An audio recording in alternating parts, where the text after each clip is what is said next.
안녕하세요. 성형외과 전문의 곽찬입니다. 얼마 전 설날 지났는데요.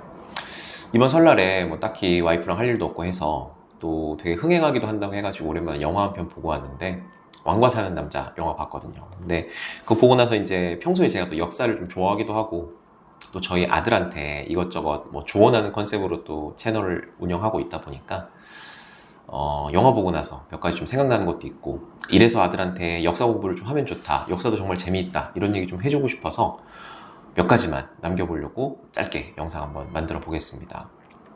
먼저 첫 번째는, 힘이 없을 때는 좀 기다리는 것도 중요한 전략이다, 뭐 이런 생각이 제일 먼저 들더라고요. 영화에서 보면 이제 단종이 16살, 17살 나이에 죽게 되는데, 죽게 된 가장 결정적인 계기가 이제 금성대군 역모에 가담했다는 이야기죠. 사실 근데 이제 우리가 다 알고 보니까 하는 얘기일 수도 있는데, 16살 아이가 뭘 알겠어요. 모르지.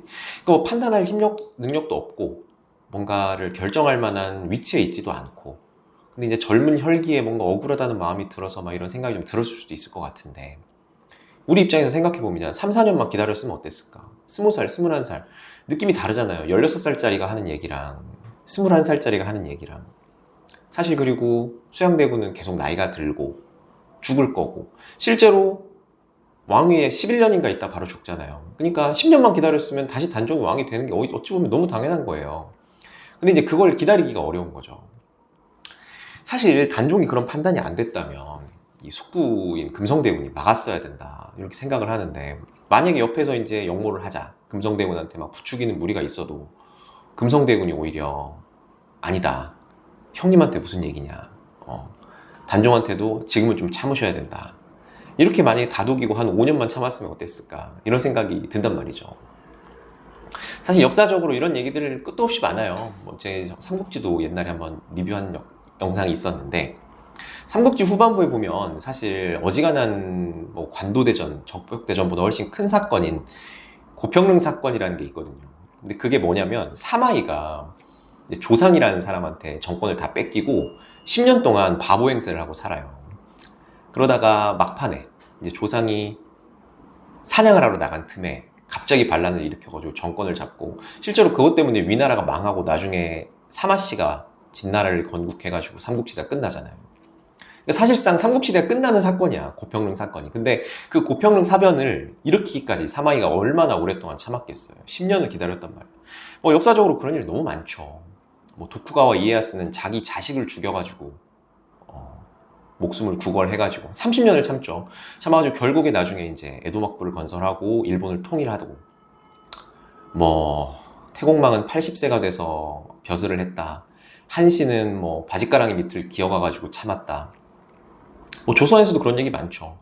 고종 아버지 흥선대원군은 안동김씨 개가 돼서 10년 동안 살았다는데, 그 기간 동안 그런 울분이나 화가 없었겠어요, 똑똑한 사람들이. 그러니까 때가 될 때까지 기다리는 것도 정말 대단한 재능이다.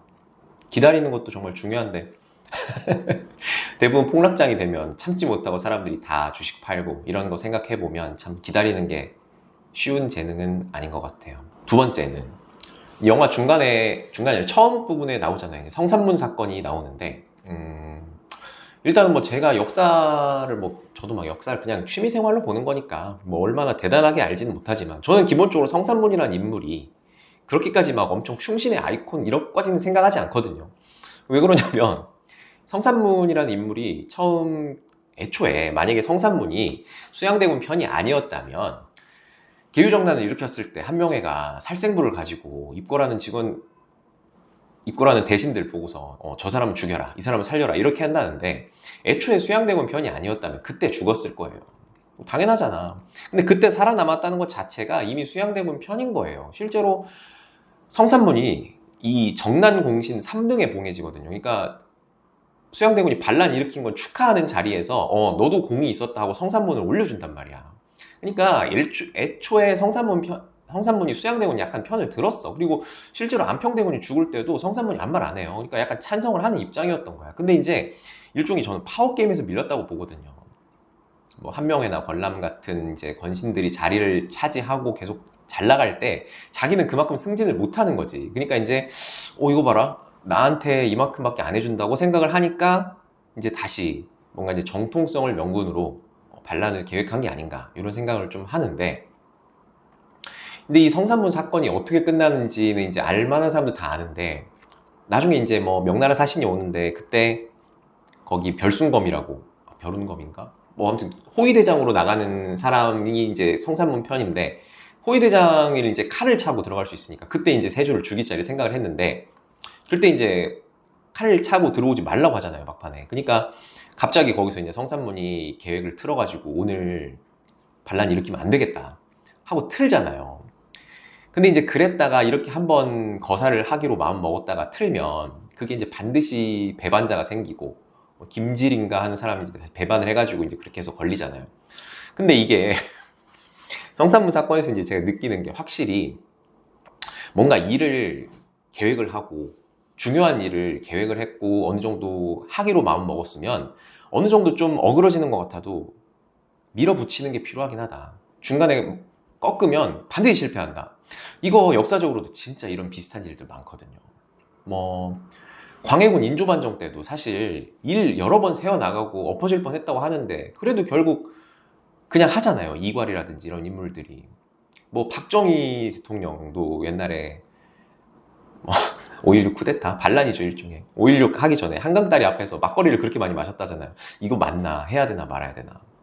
뭐 비슷하게 전두환 씨 같은 경우에도 이 일을 알았겠죠. 그러니까 전두환 씨도 좀 결단성 있게 밀어붙였던 것이고, 비슷한 사건으로 전두환이 바로 전에 원래 동해경비사령부로 발령 내겠다는 얘기가 돌잖아요. 그러니까 정승화도 만약에 진짜 전두환을 실각시킬 생각을 하고 있었으면 진짜 하루아침에 벼락치듯이 갑자기 너 그냥 동해안으로 가라 이렇게 했어야지, 그거를 여러 번 이렇게 떠보고 소문이 돌게 하고 이렇게 해서는 안 됐던 거지.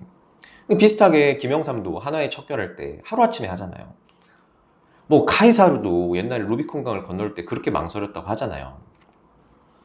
그러니까 이런 게 뭐 나랑 뭔 상관이냐 생각할 수도 있겠지만, 이제 이런 건 이제 아들한테 하는 얘기긴 한데 네가 만약에 사직서를 내려거든, 절대 아무한테도 얘기하지 말고 네가 진짜 마음을 먹었다면 사직서 그냥 내야 된다. 이미 네 얘기가 다른 사람들한테 다 돌고 있을 공산이 크다. 사실 뭐 역사적으로 반란 일으킬 만한 일이 현대에 있겠나 싶겠지만, 사실 사회 구조상 뭐 회사라든지, 사실 회사가 옛날 정치판의 축소판이죠. 회사를 이끌어 나간다는 게 어떤 왕 노릇하는 거랑 비슷하다고 생각도 하고. 그래서 아무튼 사직서를 내려거든 반드시 내라. 그리고 누구한테도 얘기하지 마라. 이게 두 번째 생각이 든 것이고, 뭐 세 번째는, 힘을 몰아주려면 꼭 한 명한테 몰아주거나 그 사람을 확실하게 내가 컨트롤할 수 있고 내 편인 사람한테 몰아주거나, 그게 아니면은 반드시 싸움 난다. 이제 세조 수양대군하고 태종 이방원이 좀 많이 비교가 되잖아요. 태종 이방원은 마찬가지로 왕자의 난 일으켜가지고 자기가 일종의 반란이죠. 왕이 되고 싶어서, 물론 자기는 바로 왕이 되지 않고 자기 형을 왕으로 세웠지만, 세조도 마찬가지로 자기 형 죽고 나서 조카한테서 왕을 뺏었잖아요. 근데 이제 가장 결정적인 차이라고 저는 생각을 하는 게, 직접 왕이 되지 않은 것도 차이가 있겠지만 태종 이방원 유언 중에 이런 게 있거든요. 이숙번을 절대로 풀어주지 마라. 이숙번이 자기랑 같이 반란 일으킨 최고 충신이었잖아요. 자기 오른팔인데 이숙번이 죽을 때까지 유배지에서 풀려나지 못해요. 세종대왕이 절대 풀어주지 말라고 했어. 근데 세조 같은 경우에는 수양대군이죠. 수양대군은 자기가 반란 일으키고 나서 나중에 한명회가 어떻게 됐어요? 어마어마한 권신이 돼가지고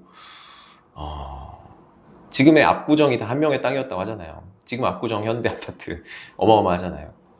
한명회가 두 개의 왕의 왕비를 자기 딸로 만든 사람이에요. 그러니까 두 왕 동안 자기가 임금의 장인이었던 거야. 얼마나 권세가 대단했겠어요. 그 한명회 호 따라서 만든 게 압구정이잖아. 지금의 압구정. 그 대한민국 최고 노른자의 땅이 다 한명회 땅이었다는데, 나중에 한명회 부관참시 당했을 때 그 땅 다 뺏겼나 모르겠다. 사실 세조가 죄를 지었어도 나중에 한명회 같은 그런 대신들한테 힘을 몰아주지 않고 다 숙청을 해가지고 제대로 성종한테 힘을 몰아주고, 성종이 사실 여러모로 성군으로 꼽히는 왕인데 초반에 많이 좀 한명회 같은 대신들한테 휘둘리잖아요. 그러니까 그런 이벤트가 없고 애초에 다 힘을 잘 몰아주고 권신들한테 휘둘리지 않았으면 지금같이 욕을 먹었겠냐고. 애초에 근데 그걸 떠나서 문종이 감이 있었다면은 수양대군이나 금성대군한테 차라리 죽을 때 힘을 좀 몰아주고 죽었거나, 아니면 김종서 손녀딸이 있었던데 김종서 손녀딸을 아예 단종 왕비로 세워가지고 김종서한테 확실하게 힘을 좀 실어줘가지고 좀 외척 세력이라도 만들어주든지. 애초에 단종 입장에 생각해보면 10년 전에 할머니 돌아가신 거 시작으로 할아버지, 아버지, 엄마 다 죽고 중학생 하나 남은 애한테 걔가 왕이 됐는데 걔 지켜줄 애가 하나도 없었잖아요. 그렇게 되면은 사실 김종서가 황표 정치를 안 했어도 수양대군 옆에 뭐 고시당인 한명회 같은 사람들 붙어가지고 계속 가스라이팅 하면서 반란해야 된다, 반란해야 된다 이렇게 얘기를 하면은 반란할 마음이 없었어도 수양대군이 반란을 할 수밖에 없는 상황이야.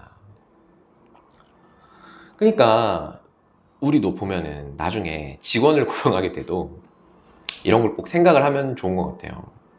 어설프게 직원들한테 힘을 몰아주거나 이렇게 되면 직원들끼리 싸우고 둘 다 나가요. 그래서 사실 저도 이제 조그맣지만 사업체를 운영하면서 그런 것도 항상 생각을 하고 있거든요. 저희 아들한테도 이런 얘기는 꼭 해주고 싶긴 하네요. 그리고 이제 마지막으로 하고 싶은 얘기는 정통성, 대의명분이 정말 중요하다. 사실 조선 왕조 전체를 통틀어서 적장자 출신으로 왕이 된 사람이 7명인가 밖에 없대요. 이건 제가 옛날에 찾아보고 아마 알았던 얘기인데, 그 7명 왕 중에 한 명이 단종이야. 그러니까 27명 왕 중에 진짜 정실 왕비한테서 태어난 왕자가 적장자, 큰아들이 왕이 된 케이스가 7명밖에 없다고. 근데 그 중에 하나가 단종이고, 뭐 대표적으로 연산군도 그렇고 나중에 숙종이라고 있어요. 그러니까 그 정도로 얘가 정통성이 뛰어나니까 수양대군 입장에서는 죽일 수밖에 없었던 거야. 이게 잔인하지만 어쩔 수가 없다. 이게 제가 어릴 때는 왕이면 다 되는 줄 알았거든요. 뭐 신하가 아니 되옵니다 하면은 감히 왕한테 까부나, 왕 입장에서는 왕이니까 신하를 죽여도 된다 이렇게 생각을 했어. 근데 이게 왜 왕이 저걸 가만 놔두고 쩔쩔매지, 이걸 생각을 하면서 나이가 들다 보니까 이게 왕권은 뭐 신성한 것이다, 뭐 왕은 하늘이 내린 것이다, 이런 가스라이팅 같은 게 무지렁이 백성들한테나 통하는 거지 귀족들한테는 안 통하는 거야. 귀족들은 왕도 까불면 자기들이 밀어낼 수 있다는 생각을 하는 사람들이거든요. 머리가 이미 굵어진 사람들인 거야. 그러니까 이제 그런 핑계를 대면서 왕을 밀어낼 때 제일 중요한 게 정통성과 대의명분이다. 너는 그러니까 정실 왕비가 아니라 첩한테서 태어났으니까 얘가 더 정통성이 있다 하면서 비슷한 정통성 있는 애를 데리고 와서 걔를 왕으로 세우면서 밀어낼 수 있는 거지. 뭐 예를 들어 너는 직계왕통이 아니라 반계니까 너보다는 얘가 더 적합하다, 뭐 이런 논리가 탄생할 수 있는 거지. 그러니까 왕이 눈치를 보게 된단 말이야. 당연히 왕권이 약하겠죠. 근데 왕비에서 태어난 것도 모자라서 심지어 적장자의 외동아들인 경우, 그게 단종, 연산군, 숙종인 거야. 그러니까 어마어마하게 왕권이 셀 수밖에 없겠죠. 연산군도 그러니까 사실 10년이나 해먹었던 것 같고, 숙종이 장희빈 가지고 그렇게 사람들 많이 죽이고 내치고 갈고 이렇게 해도 아무도 얘기를 못 하는 거죠. 대신 세울 만한 왕 후보가 없거든요. 장희빈은 뭐 조선왕조 실록 전체를 통틀어서 유이하게 이쁘다고 기록된 유일한 인물이기도 한데, 뭐 미모가 너무 뛰어난 것도 있었겠지만 사실 다른 왕들 같으면 뭐 여자 때문에 이렇게 휘둘려가지고 막 대신들을 갈아치우고 이러면 당연히 폭도 일어나고 반란 일으킬 만한 상황이거든. 숙종이 심지어 우암 송시열을 죽이잖아요. 이게 송시열이 어마어마한 거물이란 말이에요. 이게 현대로 치면 어느 정도일까?